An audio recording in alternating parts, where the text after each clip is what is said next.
Right, I'm being joined by Ambassador Suresh Kumar Goyal. He's a former diplomat. Also joining us is Major Mohammad Ali Shah. He's a defense expert. Thank you, gentlemen, for joining us on NewsX. Why don't we look at the defense aspect of it, and then later we look at the diplomacy part of it.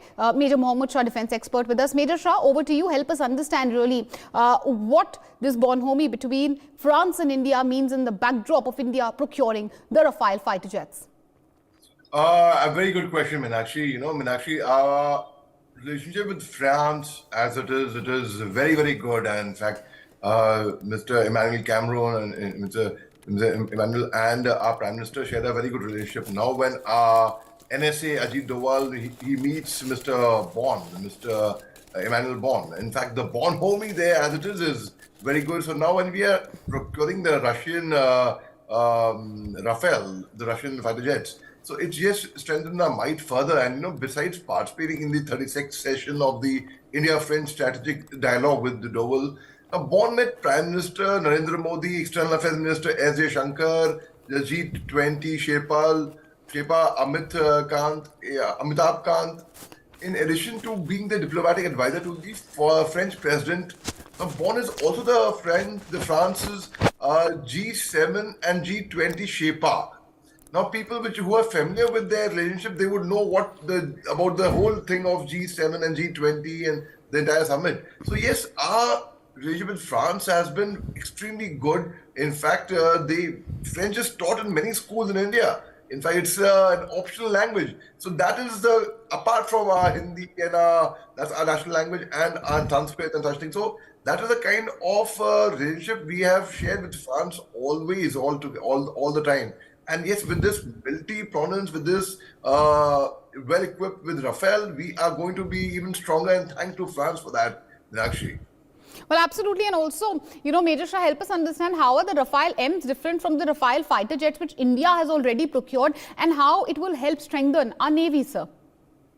Oh, most certainly. See, there is a difference in the advancement of technology. It's like saying a Mercedes C-Class, Mercedes E-Class, Mercedes S-Class, or BMW 3 Series, 5 Series, 7 Series, or, an Audi Q3, Q5, Q7. Similarly, there is a difference in the model. And so most certainly the speed, the stealth, the technology, the radars, the firing equipment would be different than the previous ones.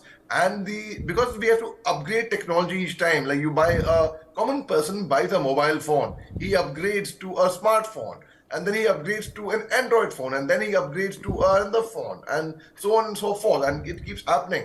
Earlier, he had a phone which did not have a WhatsApp, didn't have an option of keeping a WhatsApp. Now he has a phone which not only has WhatsApp, has other apps as well. I'm saying this in very common language for everyone, for a common viewer to understand this. Actually, similarly, that is the difference between the two models of the fighter jets, actually.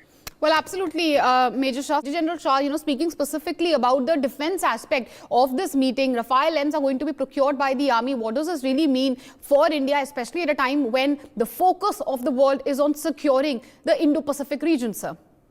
Absolutely, Meenakshi. It's a very good question again. And the whole thing is, we all know in the Indo-Pacific, especially the misbehavior of China, what they do, all the time they try to rename islands in Japan. They try to show the aggression towards us. They try to show the aggression towards Taiwan, and of course Taiwan. So they are totally planning to attack. That's a different thing altogether. They keep doing their misbehavior. So now when we have Rafale jets, which are extremely powerful, like I'll give you another small example. In 1971, when we fought the war against Pakistan, which my father also participated, and that time we had in the Air Force, we had the Hunter aircraft.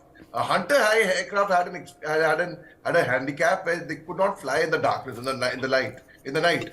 So they had to wait for the first light in December 1971 to actually take off from the air bases and bombard the enemy tanks at Longewala, where Rahim Yar Khan and the other places where the tanks were deployed. So, but the Air Force could only come and rescue armed forces personnel, army personnel who were trapped in the trenches over there, because they had to wait for the first light, and we had to keep the enemy engaged till the darkness. Now, but with Rafale, there is no such thing. Even MiG-21 Bisons have become little vintage, and we had MiG-21 Bison with the same aircraft which Wing Commander, now Group Captain Abhinandan Vartaman was flying on 27th February 2019 when he crash landed into Pakistan, and when Pakistani interrogated him, all he said was, "I am not supposed to tell you that." So now when we have advanced technology and when we have, it's like, upgradation of a Ferrari or a Lamborghini. Again, I'll explain colloquial language for everyone to understand. So when you have an equipment like that, when you have machinery like that, in any case for us Indian, it is not just the machine only, it's the man behind the machine. Like Group Captain Abhinandan proved that as well.